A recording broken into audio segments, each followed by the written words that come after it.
გამარჯობათ, მოგესალმებით. სახელმწიფო ვერასოდეს ვერ გახდება ქრისტიანული ბუნების მატარებელი. იმიტომ რომ სახელმწიფო არის მიწიური მართლობის ფორმა. ქრისტიანობა არის არამიწიური მართლობის ფორმა, ანუ სათასასუფლებლის მართლობა. სახელმწიფო შეიძლება იყოს კომპენსიური და ღირებულებითი თანამშრომლობა ჰქონდეს ეკლესიასთან. ეს აუცილებელიც კი და კარგია. სახელმწიფოსთვის ეს კარგია. მე შეგახსენებთ ერთ ეპიზოდს იოანეს სახარებიდან, როცა პილატეს შეკითხვაზე, პილატეს წინაშე წამდგარ უფალს, პილატე ეკითხება, შენ ხარ იუდეველთა მეფე? მაცხოვარი პასუხობს, რომ ჩემი მართლობა, ჩემი მეფობა არა ამსოფლიურია. დიახ. ბიზანტიის სახელმწიფომაც კი, რომელმაც დიდი როლი შეასრულა ქრისტიანობის გავრცელებაში და ასე ვთქვათ, ბიზანტიის იმპერატორები ხელს უწყობდნენ მსოფლიო კრებების შეკრებას, დოგმატების გავრცელებას, ხო? ამის უკან რაღაცას მალავდა და მალავს სახელმწიფო. და ეხლა ჩვენ გავიგებთ რას. როდესაც კონსტანტინე დიდმა ქრისტიანობა ნებადართულ რელიგიად გამოაცხადა, ხოლო თეოდოსმა სახელმწიფო რელიგიად, იმ ქრისტიანებმა, რომელშიც ეს ჭეშმარიტი ქრისტიანული ცეცხლი ენთო სარწმუნოებისა, ამაში საფრთხე იგრძნეს და ერთგვარი პროტესტი გამოხატეს, ოღონდ ეს ხმამაღალი პროტესტი არ იყო. ეს პროტესტი მდგომარეობდა იმაში, რომ ეკლესიის რაღაც ნაწილი გავიდა მონასტერში, მონასტერი ჩამოყალიბდა, ბერმონაზნობის ინსტიტუტი ჩამოყალიბდა. პირველი 3 საუკუნის განმავლობაში ბერმონაზნობის ინსტიტუტი საჭირო არ იყო. ეს ამის საჭიროება გახდა მას შემდეგ, რაც ქრისტიანობა გახდა სახელმწიფო რელიგია. და რატომ არის ამაში საფრთხე? მიუხედავად იმისა, რომ აღარ იდევნებოდა ქრისტიანობა და იყო პირიქით პრივილეგირებული, ასე ვთქვა, და სახელმწიფო რელიგია,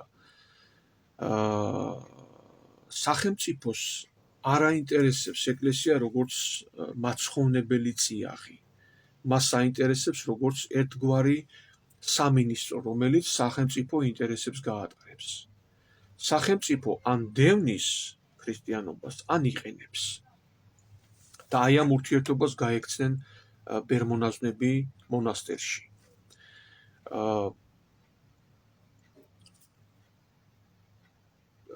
როდესაც ასე ვთქვათ, პოლიტიკა უახლოვდება ეკლესიას, ჭეშმარიტი სარწმუნოება ირყვნება.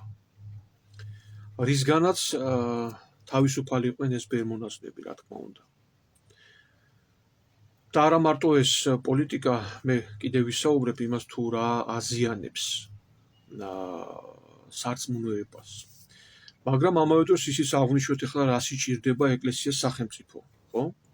ამის საილუსტრაციოდ მოვიყვანდი პავლე მოციქულის ერთ ეპიზოდს, პავლე მოციქულის ცხოვრებიდან, როცა მას იუდეველი წინამძღოლებისგან წაკეზებული ბრბო თავს ესხმის და მისი მოკლა უნდათ. პავლე მოციქული ითხოვს კეისრის სასამართლოს. ის იყო, სანამ ის პავლე გახდებოდა, იყო სავლე, ტარსოსელი სავლე, იუდეველი, ოღონდ რომის მოქალაქე. რომის მოქალაქეს შეეძლო მოეთხოვა ეს სასამართლო, ანუ კეისრის სასამართლო ეს იყო უმაღლესი ინსტანცია, ასე ვთქვათ, სასამართლო, სადაც შეიძლება გაესაჩივრებინა ის ბრალდებები, რაც მას წაუყენეს. და როდესაც ეს პავლე მოციქულმა გააკეთა რომის ჯარისკაცებმა, რომაელმა ჯარისკაცებმა, ის დაიცვეს აი ამ გაავებული ბრბოსგან. ესე იგი, ეკლესიას სახელმწიფო ჭირდება როგორც უფლებების დამცველი, რომ სახელმწიფო უნდა იცავდეს ეკლესიის უფლებებს, ხოლო სახელმწიფოს ეკლესიას ჭირდება ღირებულებითი თანამშრომლობისთვის და არა როგორც სამინისტრო, რომელიც ასრულებს სახელმწიფოს რაღაცა მითითებებს, ხო? ის ღვთისმსახურებელი, რომლებიც ექცეოდნენ, ან ექცევიან დღესაც სახელმწიფოს აი ამ გავლენაში, ხდებიან ერთგვარი სახელმწიფო მოქალაქეები. ეკლესიას აძლიერებს არა მინიჭებული პრივილეგია, ეს პირიქით ასუსტებს ეკლესიაში სარწმუნოებას. ეკლესიას აძლიერებს მინიჭებული პასუხისმგებლობა. ეკლესიას აძლიერებს განათლებული და ერუდირებული საეკლესიო მოღვაწენი. ეკლესია უნდა ამოწმებდეს ქრისტეს სიტყვას, აზიარებდეს მრევლს. ეკლესია ეს არის ხომალდი, რომელიც ყველა ნაპირს კი არ უნდა მიადგეს, არამედ უნდა მიადგეს მხოლოდ ერთ ნაპირს, ზეციურ იერუსალიმს, მორჩა. მეტი ეკლესიას არ მოეთხოვება. მეორე, რაც ჭეშმარიტ სარწმუნოებას ახშობს, ასე ვთქვათ, და აკნინებს, ეს არის ზედმეტად ნაციონალიზირება ეკლესიის. ჩვენ ქართველებს ბევრი რამე გვაქვს საამაყო სულიერი მემკვიდრეობის თვალსაზრისით. მაგრამ სამწუხაროდ მე შევხვდი ისეთ მართლმადიდებლებს, რომლებიც ამბობენ, რომ აი ქრისტე ქართველია, ღვთისმშობელი ქართველია, ა ブラ ამი, რომ მეორედ მოსვლა ქართულ ენაზე უნდა მოხდეს და მსგავსი რაღაცა ესეთი არასაფუძვლიანი შეხედულებები, რომელიც ესე იგი რა მოხდა ამ ადამიანებში, რომ ეს ნაციონალური ექსკლუზივის შეგრძნება გადაეზარდათ პოლიტიკურ მესიანიზმში. ანუ ჩვენ ქართველებმა მივიღეთ ეს ღვთაებრივი გამოცხადება ჩვენ წიაღში მართლმადიდებლობა და ეს გადაეზარდათ უკვე პოლიტიკურ მესიანიზმში. აი ეს ნაციონალიზმის ესეთი შეგრძნება, ზენაციონალიზმი. ჩვენ ახლა ცოტანი ვართ ქართველები და მსოფლიოზე გავლენას ვერ მოვახდენთ, მაგრამ აი მაგალითად ჰიტლერის დროინდელ გერმანიას ეს დაემართა პოლიტიკური მესიანიზმის აი ამ იდეებმა მსოფლიოს დამართა დიდი უბედურება.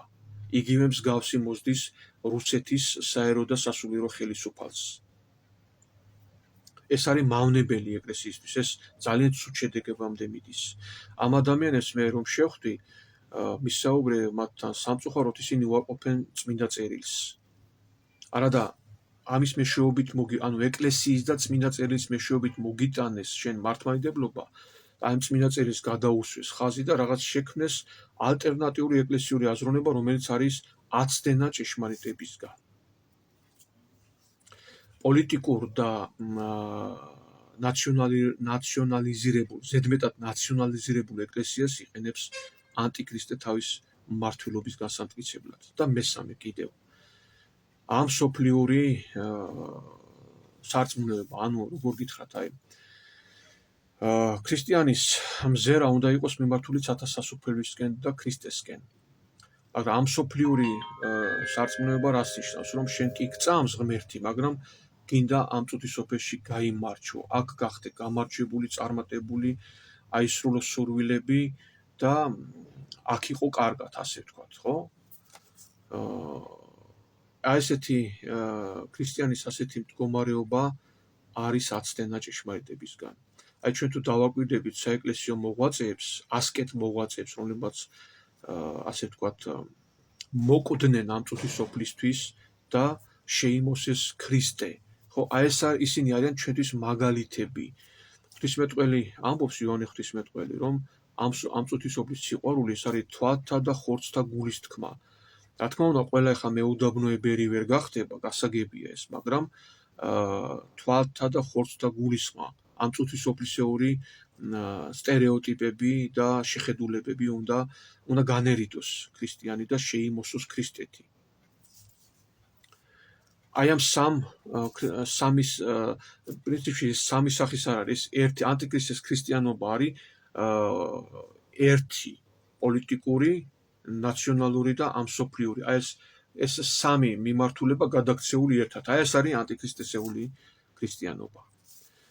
როგორია ორიგინალური ქრისტიანობა, ასე ვთქვათ, ნამდვილი. ეს არის მე მომეწონა ასეთი დასახელება კატაკომბური ქრისტიანობა.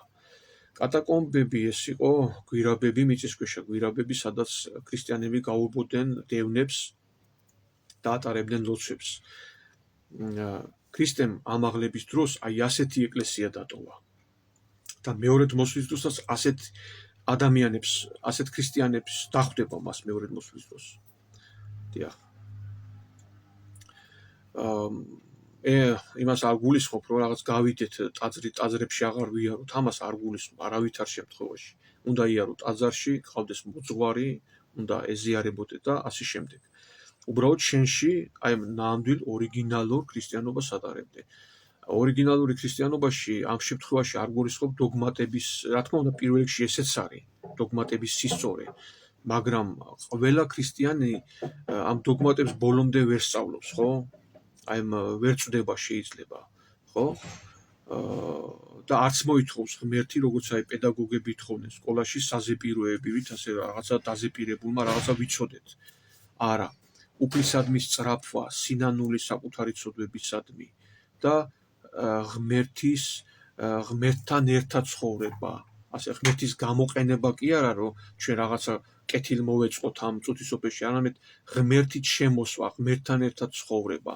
აი ეს არის ორიგინალური კატაკომბური ქრისტიანობა, რომელიც ჩვენ უნდა ჩვენში ცოცხლობდეს, აი ესეთი ქრისტიანობა. ანტიქრისტისეული როგორიც არის, ჩვენ ეს მე უკვე ეს აღვნიშნე, ხო?